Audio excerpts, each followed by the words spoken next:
अमोलजी, तुम्हाला सध्या जी चर्चा चालू आहे दोन राष्ट्रवादीचे एकत्र येण्याची, घरवापसीची फिलिंग आहे की काय? फिलिंग काय तुमचं म्हणजे सध्या? कारण वैचारिक मांडणी तुम्ही करता म्हणून मला तुमची प्रतिक्रिया पाहिजे. मला वाटलंच तुम्ही वैचारिक बांधणीचा शब्द आणणार, त्याची मानसिकता मी परिपक्व केली कारण होती. वैचारिक मांडणी करणारे नेहमीप्रमाणे तुमच्यासारखे बडे मोजके मुद्दे लोक माझ्या उरलेत आता.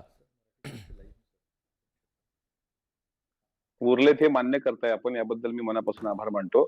पहिली गोष्ट, माझ्यावर अत्याचार आजही झालाय. मला पहिलं वाटत होतं की नवनाथ बन बोलल्यानंतर राष्ट्रवादीला तुम्ही बोलायला संधी द्याल, पण ठीक आहे. शशिकांत शिंदे साहेबांनी मला संधी दिली, त्याबद्दल शिंदे साहेबांचा आभार मानतो. आणि बघा तुम्हाला तुमचं जो अंडरस्टँडिंग विचारला किती आहे. त्याला आता तुम्ही बोलू नका बरं मी बोलेपर्यंत. बरोबर. नवनाथ बन यांनी जो तुम्हाला प्रश्न विचारला की तुम्ही सुद्धा म्हणजे उपरे आणि निष्ठावंत यातला त्यांनी फरक स्पष्ट केला, आणि ज्यावेळेस त्यांनी तुम्हाला एखादे तुमच्यासारखे अँकर किंवा वृत्तनिवेदक किंवा तुम्ही सगळा तो कार्यक्रम डेव्हलप करता, तुम्हाला तुमच्या चॅनलने दिलेली संधी, पूर्वी तुमचं असलेलं चॅनल, यामधला जो फरक दिसतो, तर उत्तरच तुम्हीच दिलं नाही. तुम्ही तो विषय घुमवला. राहिला प्रश्न आता लोंढे साहेबांवर येतो. लोंढे साहेब इतकं मला एकच प्रश्न काँग्रेस बद्दल विचारायचा आहे की 12 डिसेंबरला हिवाळी अधिवेशन संपलं आता नागपूरला. त्या दिवशी मी स्वतः सभापती शिंदे साहेबांच्या दालनामध्ये जेवण करत बसलो होतो, तिथे डॉक्टर प्रज्ञाताई सातव होत्या बसलेल्या समोर. आता प्रज्ञाताई जर हा चॅनलचा शो पाहत असतील तर त्यांना माहित आहे की अमोल जो बोलतोय ते कितपत खरं आहे ते. मी प्रज्ञाताईला म्हटलं की प्रज्ञाताई किती वर्ष राहिली आता? तर त्यांची 5 वर्ष विधान.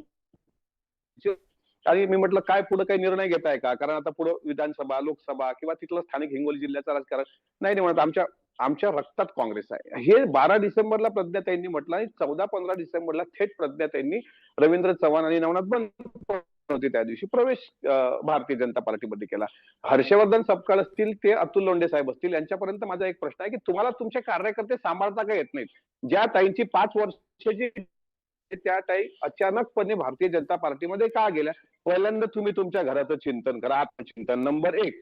दुसरं, तुम्ही मग निष्ठावंतांच्या यादीमध्ये तुम्ही पुण्याच्या संदर्भात त्या प्रशांत जगतापांचं दाखवताय. हेच प्रशांत जगताप काही दिवसांपूर्वी ज्यावेळेस महापौर होते त्यावेळेस म्हणाले होते, माझी छाती फाडली तरी तुम्हाला अजितदादा दिसतील. नंतर ते पवार साहेबांसोबत गेले. मग मध्यंतरी सुनेत्रा वहिनींवर एक भाष्य एका पत्रकार परिषद झाल्यानंतर त्यांनी जो आसुरी हसण्याचा आनंद घेतला, तेव्हापासून त्या व्यक्तीचं एकंदरीत कारकीर्द राजकीय आमच्या ते डोळ्यासमोर होती. आणि त्या व्यक्तीने आता निष्ठावंतांचं प्रमाणपत्र देऊन आज काँग्रेसची वाट धरलेली आहे.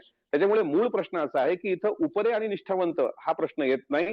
राहिला प्रश्न पुण्याचं राजकीय समीकरण वेगळं आहे. आता शशिकांत शिंदे साहेब आम्हाला पण सिनियर आहेत. आता जर दोन राष्ट्रवादी एकत्र पुण्याच्या निमित्ताने येत असतील तर प्रशांत जगतापांच्या पोटात दुखण्याची काही गरज नव्हती. स्वतः सुप्रियातांनी त्यांना त्यांचं उत्तर दिलेलं आहे.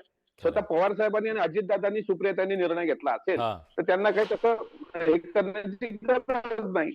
त्याच्यामुळे आता काँग्रेसने आपली दुकानदारी सांभाळावी, कारण प्रज्ञाताई सातवांसारखं खानदानी राजू सातवांचं एवढं मोठं प्राबल्य असलेल्या घरातली व्यक्ती जर थेट भाजपमध्ये गेली असेल तर याबद्दल आत्मचिंतन करावं. आमच्यात उन्या काढून तुम्ही कशाला त्या मीडियाचा टाइमपास करताय? त्याच्यामुळे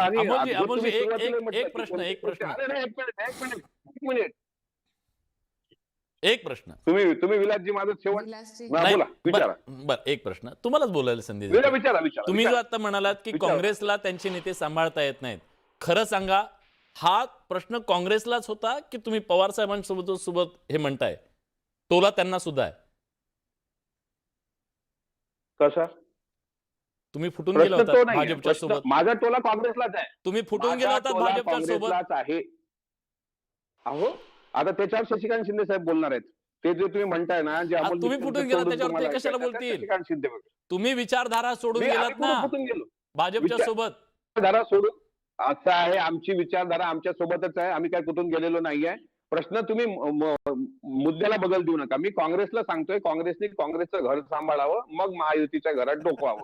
प्रज्ञाताई सातवांसारखी व्यक्ती भाजपमध्ये खरं उगाच वेगळी कशाला हसताय हो तुम्ही? खरं काय ते बोला ना, जरा जनतेसमोर बोला. वरचं काहीतरी वेगळी हसायचं कृत्रिम हास्य दाखवू नका.